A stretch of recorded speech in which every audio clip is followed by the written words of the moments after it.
রাফিয়া নামের মেয়েটাকে দেখলাম ঐতিহাসিক ৩২ নম্বর বঙ্গবন্ধুর বাড়ির সামনে দলবল নিয়ে প্রকাশ্যে ভাঙচুরের নেতৃত্ব দিচ্ছে। পুলিশকে ইংরেজিতে খুবই বাজে ভাষায় গালিগালাজ, পুলিশের কাজে বাধা, এমনকি পুলিশের গায়ে হাত পর্যন্ত তুলতে দেখলাম। কিন্তু সবচেয়ে অবাক করার মতো বিষয় হলো, সে নাকি ঢাকা ইউনিভার্সিটিতে আইনে পড়ে। একজন আইনের ছাত্রী হয়ে যে নাকি আইন শেখে, আইন পড়ে, সেই আইন ভাঙতে, মব করতে ৩২-এ যায় কিভাবে?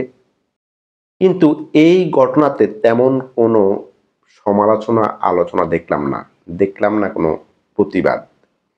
দেখলাম কি তার পক্ষে সাদিক কায়েমরা তার পক্ষে সাপাই গাইছে।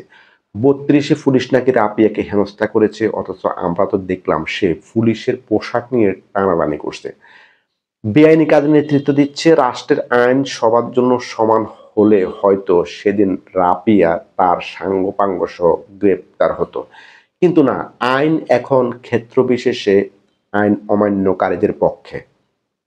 কিন্তু যখন তার বাড়িতে আগুন লাগলো, সেদিন পুরো দেশ তার পাশে দাঁড়িয়ে গেল। হ্যাঁ, আগুন দেওয়ার মতো কাজটি অবশ্যই নিন্দনীয়। আমি ব্যক্তিগতভাবে এই অমানবিক ঘৃণিত কাজটির তীব্র নিন্দা জানাই। খবর দেখলাম সেই মামলায় আওয়ামী লীগ, ছাত্রলীগের পদধারী 4 জনকে এখন পর্যন্ত গ্রেপ্তার করা হয়েছে। কিন্তু প্রশ্ন হলো, গ্রেপ্তার হওয়া 4 জন কি অপরাধী, নাকি আগের মতোই নিরপরাধ মানুষ ধরে প্রতিশোধ নেওয়া হবে? এই সরকার আমলে অসংখ্য মাজার ভাঙ্গা হলো, ঘরবাড়ি পুড়লো, মানুষ হামলার শিকার হলো। যদি তখনই পুলিশ ও সরকার এগুলো বন্ধ করত, মবদের লাগাম টেনে ধরতো, তাহলে আজ দেশের কিছু মানুষ প্রতিশোধের নেশায় এইসব আকাম কুকাম হয়তো করতো না। আজ রাপিয়ার বাড়ি, কাল আপিয়ার বাড়ি, একের পর এক ইদানিং কিন্তু গ্রামীণ ব্যাংকও দেখছি হামলা হচ্ছে। এইভাবে সমাজকে সংঘাতের আগুনে পোড়ানোর দায়টা আসলে কার? এক কথায় এই সরকারই দেশকে বিভক্ত করেছে।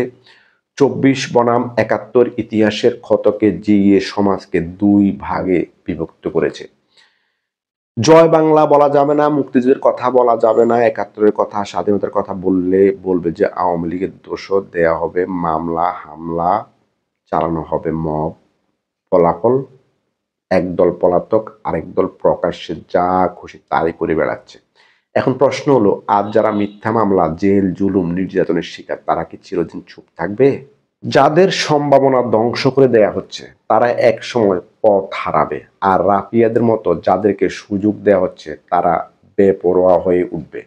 2 দিকেই ধ্বংসের রাস্তা, আর এর জন্য দায়ী রাষ্ট্র, দায়ী ইউনূসের রিসেট বাটন ফর্মুলা। আমি চ্যালেঞ্জ ছুড়ে দিয়ে বলছি, বিগত 1.5 বছরে যা কিছু দেখলাম, আগামীতে কোনো সরকারই এই দেশের মানুষের নিরাপত্তা দিতে পারবে কিনা তাতে শতভাগ সন্দেহ আছে। ডক্টর ইউনূস সহ বর্তমান ক্ষমতাধারী কিছু মানুষ একটি সুন্দর সমাজ ব্যবস্থা ধ্বংস করার দায় নিয়ে ইতিহাসে ঘৃণার চোখে স্মরণীয় হয়ে থাকবে।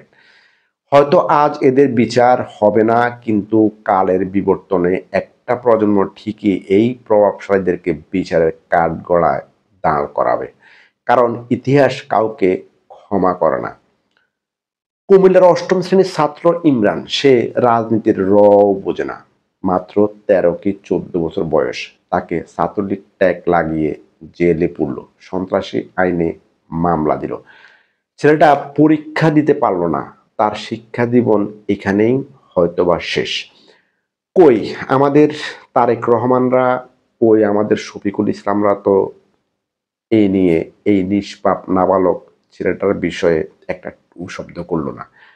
মনে রাখবেন, নির্যাতিতদের চোখের পানি বৃথা যায় না। চট্টগ্রামের জামায়াতের আমির শফিকুল ইসলাম বলে গেছেন, নির্বাচনের দিন নাকি জেনোসাইড হবে।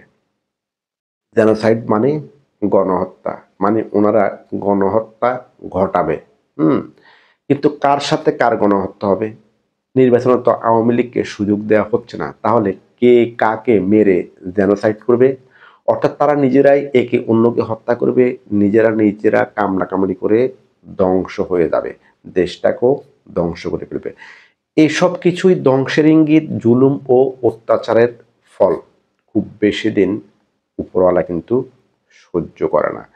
আর তার ইঙ্গিতে আমরা এখন দেখতে পাচ্ছি তাদের কথাবার্তা, আচার আচরণে, কাজে কর্মে। সম্মানিত দর্শক, চ্যানেলটিকে সাবস্ক্রাইব করে পাশেই থাকুন। দেখা হবে পরবর্তী ভিডিওতে। সেই পর্যন্ত সবাই ভালো থাকুন। আল্লাহ হাফেজ।